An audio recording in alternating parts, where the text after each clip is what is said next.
Olá pessoal, eu sou o Leonardo Tinoco e sejam bem-vindos ao canal Tinoco. É o canal de reviews de livros e assuntos relacionados a qualquer tipo de literatura, seja ela de forma escrita ou de forma virtual. Trago novamente aqui esse livro pela 11ª vez e a grande Guerra dos Continentes. Eu não posso falar essa palavrinha aqui que o YouTube não gosta. Grande Guerra dos Continentes do Alexander Dugin. Por não poder falar essa palavra, em vez de guerra, eu vou falar conflito e algumas vezes, tá? Vocês vão entender que conflito significa essa palavrinha mágica que o YouTube não gosta. Então vamos lá. O vídeo de hoje é o seguinte: após 1945, depois da vitória escrita entre aspas. Então vamos entender por que o Dugin classifica que depois de 1945 veio a vitória entre aspas, né? Vamos à leitura. A agressão de Adolf contra a União Soviética foi a grande catástrofe eurásica. Adolf sabe muito bem quem é, né? Não preciso explicar novamente. Eu não posso falar o nome dele também aqui, então fala só Adolf, aquele homem do bigodinho da Alemanha, tá? Então, o que foi essa agressão de Adolf contra a União Soviética? Foi nada mais, nada menos que a Operação Barbarossa, que aconteceu em 1941 e culminou na invasão da Alemanha na União Soviética e culminou com o fim daquele pacto de não agressão que foi assinado em 1939 entre a União Soviética e a Alemanha, chamado Pacto Molotov-Ribbentrop. Molotov, por que esse nome? Molotov era o então ministro das Relações Exteriores da União Soviética e Ribbentrop era o então ministro das Relações Exteriores da Alemanha. É o chamado Pacto Germano-Nazi-Soviético, no qual eu faço o 7º vídeo sobre esse livro, chamado esse tema é assim, Pacto Germano-Nazi-Soviético. Esse é o tema do vídeo número 7 que eu falei a respeito, no qual o Dugin diz que isso culminou na catástrofe eurásica, ou seja, segundo Dugin, a Alemanha e a União Soviética não tinham que ter rompido as relações. A Alemanha não foi ruim a Alemanha ter invadido a União Soviética e por isso acabou com os planos eurasianistas que o Dugin tanto defende aqui nesse livro. Continuando aqui. Depois da terrível guerra fratricida, ou seja, fratricida é quando um irmão elimina o outro, né?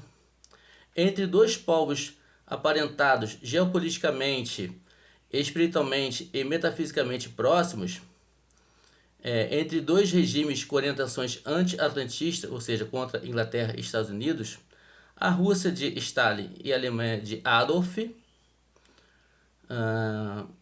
a vitória da União Soviética foi de fato equivalente a uma derrota estratégica, uma vez que toda a experiência histórica demonstra que a Alemanha jamais se resignou com uma derrota e que pela sua vitória o vencedor encerra desde logo o nó de um próximo conflito, semeando as sementes de do futuro conflito, futura guerra. Então, o Dugin aqui, o que ele quer dizer com isso? Que com essa derrotada da Alemanha perante os aliados, perante a União Soviética e a Inglaterra e os Estados Unidos, a Alemanha nunca mais seria um aliado da União Soviética. Segundo a Alemanha não se resignou da derrota que ela sofreu. Que derrota foi essa que quer dizer aqui? Foi na Primeira Guerra, primeiro conflito mundial, que a Alemanha foi derrotada, foi humilhada, e desde ali ela sofreu muitas sanções econômicas devido ao pacto de Versalhes, Tratado de Versalhes. Então, economicamente, a Alemanha ficou em frangalhos. Isso deu espaço para que Adolf assumisse o poder naquele pós-Primeira Guerra Mundial.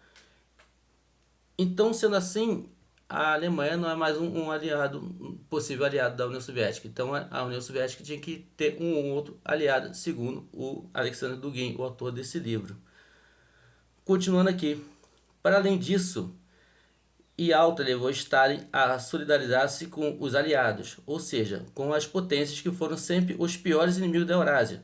Stalin, compreendendo perfeitamente as leis da geopolítica e tendo já feito a sua escolha eurásica, não podia deixar de o compreender. Bom, vamos entender isso aqui. O que quer dizer com é, Yalta ter levado Stalin a solidarizar-se com os aliados, ou seja, com os Estados Unidos e a Inglaterra. Yalta é o nome de uma cidade na Ucrânia, que nessa época, né, da Segunda Grande Guerra Mundial, a Ucrânia fazia parte da então União Soviética. E lá, em 1945, já sabia-se que... Eles sabiam já que a Alemanha ia cair, que eles iam vencer a Alemanha, e pensaram o que fazer depois disso, né? O que fazer com a Alemanha, o que fazer com o território todo que a Alemanha tinha ocupado, tinha conquistado na Mão Grande. Então eles fizeram uma conferência chamada Conferência de Yalta, que levava esse nome da cidade da Ucrânia, no qual tem aquela famosa foto dos três grandes que participaram dessa conferência, que é o Stalin, o anfitrião Stalin, presidente da União Soviética, o Winston Churchill, primeiro-ministro da Inglaterra, e o Roosevelt. O Roosevelt era o então presidente dos Estados Unidos. Foto essa que é a capa da thumb desse vídeo. Então foi dessa conferência de alta. Mas o Dugin fala que depois disso que o Stalin ficou mais próximo ainda dos chamados aliados, da Inglaterra e dos Estados Unidos. Mas isso não é verdade. Em 1943 já teve uma outra conferência de Teherã. Já tem uma foto aqui. Cadê essa conferência de Teherã aqui? Aqui, ó. Essa aqui foi a conferência de Teherã. Tá aqui os mesmos, tá? Stalin, o Roosevelt e o Churchill. Aqui eles estavam planos para derrotar a Alemanha. E depois disso ainda teve outra. A conferência de Potsdam, na Alemanha. Aí já eram outros personagens. Ó. Clement Attlee era o primeiro-ministro da Inglaterra, que o Churchill perdeu a eleição. Né? Tá ele aqui. Aqui tá na capa do vídeo aqui. Ou capa desculpa, capa do livro. É o mesmo. Aquele aqui de óculos. Né? É o mesmo aqui, de óculos aqui, ó. Truman. E o Stalin não saiu da jogada, né? Sempre ele. Aqui eles decidiram em 45, mesmo ano que teve essa conferência aqui da Yalta, o que fazer com a Alemanha. O que fazer com a Alemanha depois desse conflito? Fazer o que com ela? Eles decidiram dividir-la no meio, entre a Alemanha Oriental e a Alemanha Ocidental. A Alemanha Oriental ficou com a União Soviética e a parte ocidental ficou com os Estados Unidos e com a Inglaterra. Em 61 foi construído o Muro de Berlim, em comum acordo com a Alemanha Oriental, e a União Soviética já não era mais o Stalin, que o Stalin veio a falecer em 53, já era o Nikita Khrushchev. Então, realmente não foi só essa vez que eles estavam bem juntinhos planejando algo. Mas segundo o Guin, foi essa conferência de alto que fez que ele se aproximasse mais dos aliados, né? Estados Unidos e Inglaterra. Continuando aqui. Imediatamente após a derrota alemã, Stalin começou a realizar um novo projeto geopolítico, o Pacto de Varsóvia, integrando os países da Europa de Leste na esfera da grande Rússia soviética. Aqui surgiram os primeiros conflitos e os primeiros desacordos com os atlantistas. Bom, o primeiro desacordo que eu vejo aqui é que o Stalin não começou com o Pacto de Varsóvia. O Pacto de Varsóvia foi feito em 55. O Stalin faleceu em 53. Mas teve a criação da Comecon em 49. Foi o Stalin que criou. Então o embrião do Pacto de Varsóvia, na verdade, foi a Comecon que o Stalin realmente ele criou.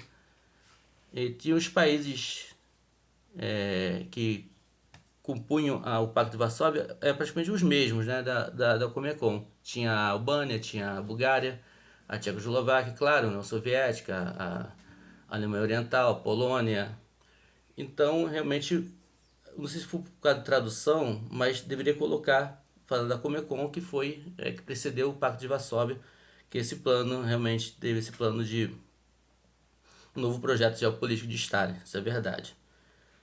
Continuando aqui, em 1948, Stalin disfarçou as suas intenções continentais e aprovou mesmo a criação do Estado de Israel, que foi o ato estratégico maior da Inglaterra, e mais geralmente do atlantismo, para reforçar sua influência militar, econômica e ideológica no Próximo Oriente, do Oriente Médio. Mas a partir de 1948, utilizando preferencialmente a quaisquer outros meios a cadeia de comando das posições políticas internas do Exército, aqui ele cita as referências que ele tem aqui dos grandes na cadeia do Exército, né? Zhukov, Vasilevsky e Tchemenko. Stalin regressou à geopolítica eurásica ortodoxa, renovou as pulgas anti-atlantistas no interior do governo soviético e pronunciou a condenação de Israel enquanto construção anticontinental criada pelos espiões anglo-saxônicos. Depois disso, Stalin não reconheceu mais Israel como soberano, como Estado independente, e mudou de ideia, né? Muito curiosamente, o falecimento de Stalin coincidiu com o aumento mais dramático e tenso da realização dos planos eurásicos, num momento em que a perspectiva de uma nova União Continental, União Soviética e China era real. Olha só, já nessa época, já cogitava que a China seria a nova aliada dos soviéticos, dos russos, tendo em vista que não era mais possível a Alemanha, que eles achavam ideal, que ele seria a sua aliada. A Alemanha rompeu o acordo que fizeram em 1939 e invadiu a União Soviética, então acabou o acordo com a Alemanha. E aqui ele trata como sendo uma possível união continental, um plano eurasianista, não mais com a Alemanha e sim com a China. Tá aqui, ó, nova União Continental, União Soviética e China era real, o que podia mudar radicalmente a lógica do alinhamento planetário das forças e levar à desforra da grande ordem eurásica. Muda radicalmente porque, logicamente, o tamanho de países, né? A União Soviética tratava com a Alemanha, o tamanho da Alemanha e o tamanho da China. A localização, a Alemanha na Europa Oriental e a China na Ásia. Então, aí mudaria realmente a lógica do alinhamento planetário das forças e levaria eles fora da grande ordem eurásica. Então, o aliado ideal, desde essa época, era a China. E você vê hoje a China, grande parceira da Rússia. O Putin com relações estreitas com a China, comercial, bélica, econômica. Então, é possível realmente que o próximo aliado para que os planos eurasianistas tornem a ser condicionados a um conflito com os atlantistas, que são a, a Inglaterra e os Estados Unidos, mas a OTAN também, seja agora, com essa questão da Ucrânia. Eu não sei, tomara que não. Mas segundo o Dugin, que as pessoas acreditam que seja o tal do guru do Putin, a aliança mesmo vai ser com a China. E vemos que no noticiário que isso não é nada impossível, infelizmente. Se levarmos em conta estas razões e as condições geopolíticas da época pós-staliniana na União Soviética, a tese do assassino, não posso falar essa palavra, tá? De Stalin, avançada por numerosos historiadores europeus, torna-se mais do que provável. Teve muita coisa dita a respeito do falecimento de Stalin. O laudo médico diz que ele sofreu um derrame cerebral devido a problema de tabagismo. Já tinha sofrido infarto, outro derrame, mas ele foi encontrado no dia 1º de março. Ele tinha ido a um jantar, aí bebeu muito, se trancou no quarto. No dia seguinte, passou da hora dele acordar, foram ver, ele estava lá no chão, lá todo urinado. Chamaram o médico, né? Ele foi tratado, tentaram e tudo, até com sanguessuga o tratamento com ele, mas ele veio a falecer dias depois.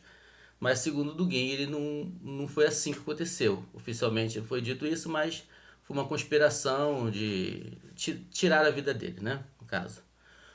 Continuando aqui, o papel principal da NKVD era o Ministério do Interior. O Ministério que cuidava dos interesses do povo, né? E do seu chefe, o sinistro Beria, Laurent Beria, o pior inimigo da GRU, do Estado-Maior e da Eurásia, no suposto assassinato, né, de Stalin, foi assinalado pela maioria dos historiadores. Então, os historiadores russos, né, conspirólogos, acreditam o falecimento de Stalin ao Beria, como tinha sido ele o autor. Mas o Beria foi chamado, depois que encontraram ele no chão, ele chamou o médico e foi tratado. Enfim, esse Beria realmente era um sinistro. Ele foi responsável por aquele massacre na Polônia, ele já foi integrante da Tcheca, que é a antiga KGB. Realmente o cara era sinistro, mas acreditar o falecimento de Stalin a ele, acho meio exagero, mas está aqui no livro. Eu tenho que ler. Em 1953, 8 anos após a pseudo-vitória, ou seja, após o fim do conflito mundial, no caso a União Soviética com os aliados derrotaram a Alemanha, havia apenas que dar um passo para a verdadeira vitória, tal como em 1939 foi feito aquele pacto de não agressão, o pacto Molotov-Ribbentrop, que uniu a Alemanha à União Soviética no plano Eurasionista segundo Dugin. Mas em vez disso, o mundo assistiu à queda do Titã, ou seja, a queda do Stalin. Em 53, em março de 53, o Stalin veio a falecer e assim o sucedeu foi o Nikita Khrushchev. Depois, em 61 teve a questão do Muro de Berlim, em 62 a crise do míssil, por aí vai, o resto é história. Então, segundo o Dugin aqui, em vez de assistir a queda do Titã, a gente tinha que assistir o quê? Uma nova aliança entre a União Soviética e a China. Essa seria a aliança ideal, já que com a Alemanha não deu certo. Já que nós falamos em líderes mundiais, já que nós falamos em Gyatami do vídeo, tem os 3 grandes, né, líderes mundiais, vamos ver o que um outro livro diz a respeito disso. O grande livro, o livro profético de Deus, a palavra de Deus, a Bíblia Sagrada. Está em Provérbios 28, 15 a 16. Vamos ler o que diz também algumas palavras sobre líderes mundiais. Vamos lá. Provérbios, capítulo 28, versículos 15 e 16. Vamos à leitura. Como o leão que ruge e o urso que ataca, assim é o ímpeto que o domina sobre um povo pobre. O príncipe sem juízo aumenta a opressão, mas o que odeia a avareza viverá muitos anos. Repetindo. Como o leão que ruge e o urso que ataca, assim é o ímpio que domina sobre o povo pobre. O príncipe sem juízo aumenta a opressão, mas o que odeia a avareza viverá muitos anos. Aqui fala sobre líderes bons e líderes ruins. Tem 3 líderes aqui na thumb do vídeo. Como você os classifica? Gostaria de saber. Põe no comentário o que você acha desses 3 líderes, o que achou do vídeo. Se curtiu, se gostou, curta com um joinha para cima. Se não curtiu, um dislike para baixo, sem problema nenhum. Se acha que alguém vai gostar desse conteúdo, compartilhe com seus amigos nos grupos de WhatsApp e Facebook. Bom, esse foi o vídeo de hoje. Espero que tenham gostado. Até o próximo vídeo e fique com Deus.